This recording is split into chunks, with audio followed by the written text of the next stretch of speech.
Hello everyone, welcome to my channel. I hope everyone is having a wonderful day. Lights blazed overhead as Bradley Walsh paced just off stage, his sharp suit jacket flapping slightly as he leaned forward, fingernails tapping the polished steel rail. The hum of the cameras was a low but constant reminder. This moment mattered. If Shaun Wallace, the reigning champion, known as the Dark Destroyer, landed one more devastating clue, Bradley knew the tension would snap like a fraying rope.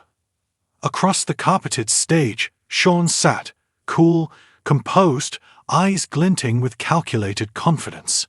The studio lights carved shadows on his tailored suit, giving him an almost mythic silhouette. Tonight, something electric crackled in the air. Bradley clenched his jaw. He tried every tactic, humor, charm, even a half-hearted brush with flirtation. None had worked. Shaun took every clue, overturned every trap. They were two sides of the same sleek, relentless coin. In Bradley's mind, the last dig had been brutal. Just 4 words from Shaun, but they'd rattled him like a thunderclap. Not your sharpest, Bradley. The casual cruelty stung. Bradley had plastered on a diplomatic smile during the broadcast. Then he'd stormed off behind the scenes, muttering. He'd replayed those words all afternoon. How dare Shaun? The cheeky host called let that pass. No, this round would be different. He stepped out onto the studio floor. The lights glared. The audience leaned forward in their seats, every spectator aware that something dramatic was unfolding. The clue board glistened behind him. The contestant's hopeful face flickered on the monitors. Bradley took a breath, then unleashed a rapid-fire monologue mid-word. "Ladies and gentlemen, welcome."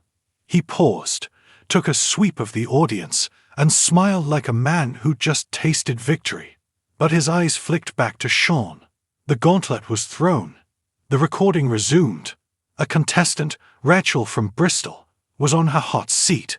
Bradley breezed through the preliminary questions, setting up the climactic face-off. Shaun sat across the desk, one elbow resting on the wood, fingers drumming, a metronome of menace. Bradley watched him, heart thumping. He rehearsed his next line mentally. A joke, or was it a challenge? Then Shaun leaned forward, voice soft but lethal. "Just keep your collar clean." 4 words. A shot aimed with precision. The audience laughed politely. Bradley's smile froze. His collar. Hey, he'd only dropped a crumb of crisps during the ad break. But Shaun's subtext was clear. "Stay above your station, Bradley." Bradley swallowed. His throat went dry. The smile was gone. He held his breath, then forced a chuckle. "Right, yes, well," he stammered.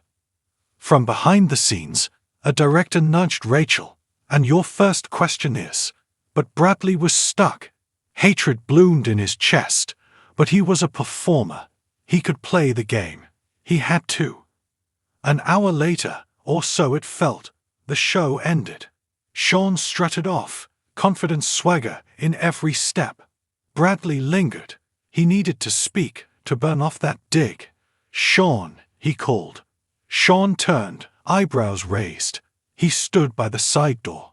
"Shaun," Bradley said softly, just loud enough for a couple of crew. "Nice dig, by the way." Shaun's expression flickered. He held his gaze. "Just calling them like I see them." He shrugged. Bradley's hands curled into fists. He fought for control. Ireland's weather doesn't control the clouds itself. Don't get too clever. Shaun blinked. A slow, small smile. "You wanted a word," Bradley said. "Already got it." Shaun straightened. 4 words. "Not your sharpest, Bradley." That was enough.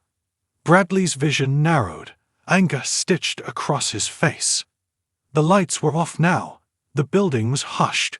Bradley's personal assistant tapped him on the elbow. "Cocktail party, Bradley?" He shook his head. Not tonight. He stormed down the corridor, heart hammering in his ears. He didn't care where he went, just had to get out. He passed the green room, then the main exit.